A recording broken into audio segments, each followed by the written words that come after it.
But the movie Colors come out now. Everybody in my school, oh, you don't like this person, you don't like that person. It was gangs. It was red, blue. I was like, just boom. I like overnight. The movie popped out. All of a sudden, boom. You go to school the next day. Everybody claiming.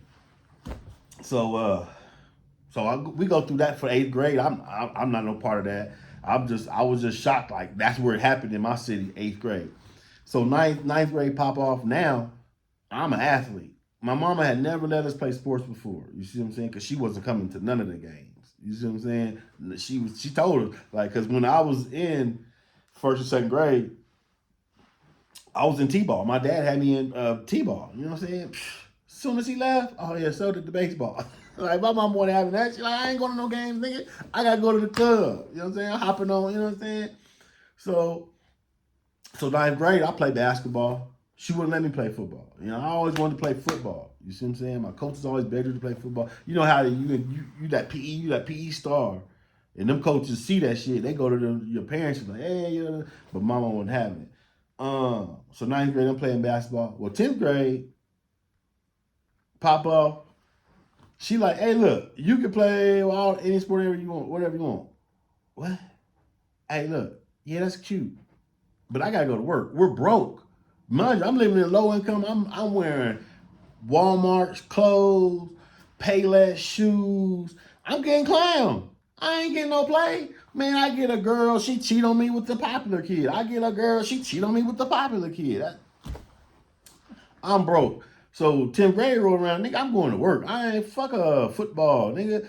I went to one basketball practice because I had played basketball with my ninth grade team. So obviously, 10th grade basketball season started, first practice. I show up, talk to all the homies. We practice. Man, I went to work the next day. I had to go to work, man. I ain't want to tell them that. I'm embarrassed. I can't tell these people, hey, man, look, I'm tired of dressing like this. I'm in ninth grade. I'm slipping and sliding all over the court because the shoes don't wear. Because I had homies letting me wear their hand-me-downs. And I'm wearing them in the games because I didn't want to wear, you know what I mean, looking crazy. So shout out to that homie right there. I ain't going to say your name, but shout out to you, man. I never forgot that. So, yeah, I'm playing. I'm 10th grade. I'm working at McDonald's. I'm Calvin, like the commercial from the 90s. I'm walking through the hood, everybody laughing. I got my uniform on. I'm walking through the hood, through the crackheads, the crack dealers, my schoolmates.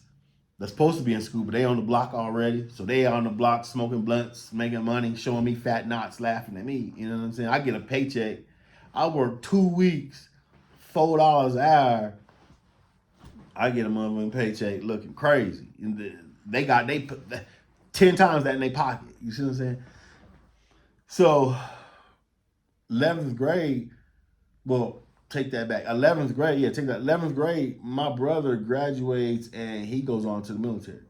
You see what I'm saying? I had an older brother, nerd. Look. That's my brother, you know what I'm saying? Had his back 9,000, but he was what you would have called the bona fide nerd. He had never got in trouble.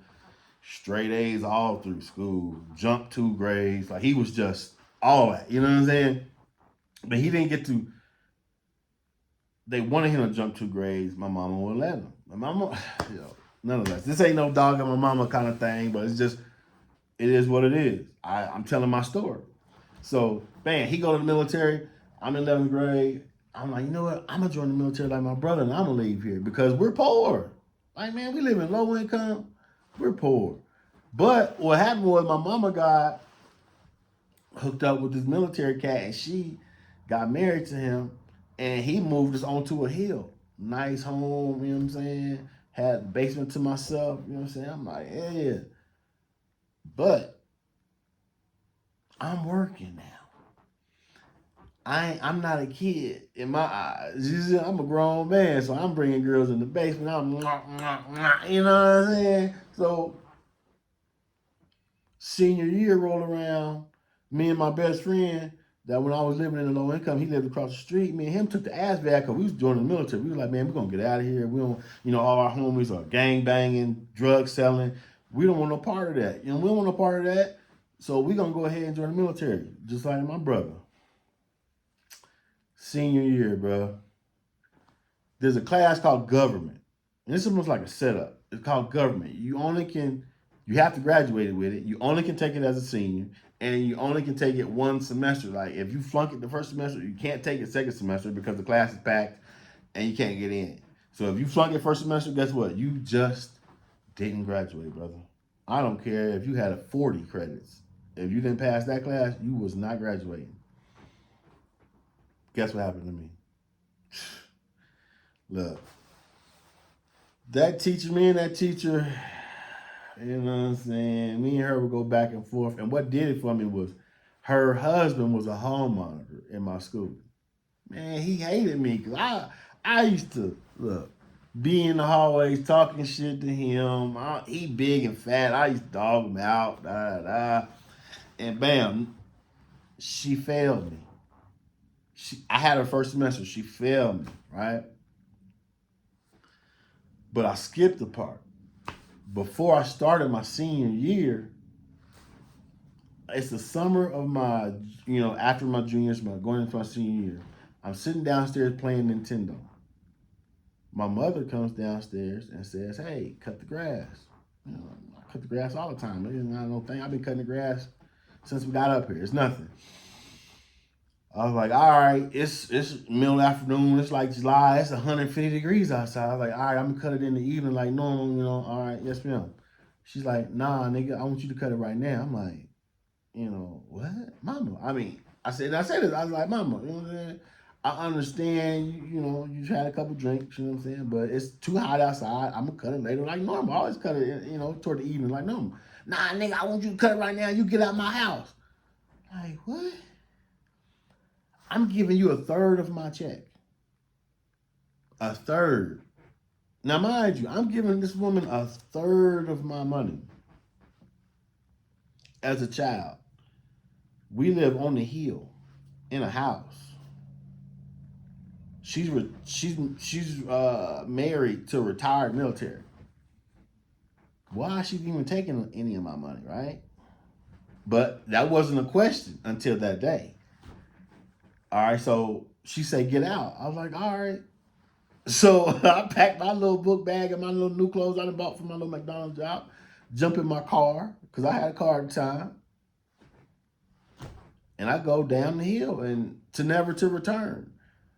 But this is the crazy part. So now I'm homeless. I'm living in my car, right? No one knows this. Only my first cousin. We grew up like brothers. He lived 2 blocks away from me my whole life. And he was already in the streets. Nigga, I'm in 8th grade. He younger than me. I'm in 8th grade. He already pushing P.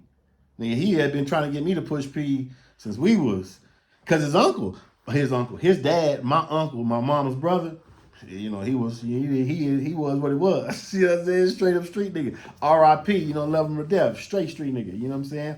And his son, my cousin, we was, what I'm saying? He was on the block early. But so I go to him, tell him what popping. He like, what I'm saying? Like, yeah, nigga, come to the block. I'm like, nope.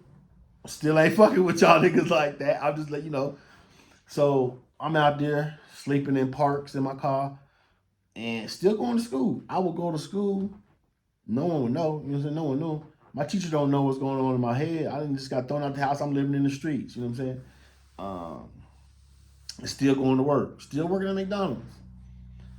And then, like I said, at the end of the semester, this is what they do to me. At the end of the first semester, this lady flunks me, bro. Now, did I deserve to get flunked? Nah, of course not. The school stuff, I had that. I never did homework ever in my life. I was one of them kids, I could remember that stuff. You know what I'm saying? If you teach it in class, I remember what you said. You know what I'm saying? Because you go to the test and say, hey, what Abe Lincoln? You like, a teacher said he did this. Bam, got it. Read a book. Bam, got it. So I never had to do homework. It was literally because her and her husband hated me, bro. And they knew the power they had of me. Her husband used to tell me all the time, you ain't going to be nothing. You going to be this. And you going to prison. Blah, blah, blah.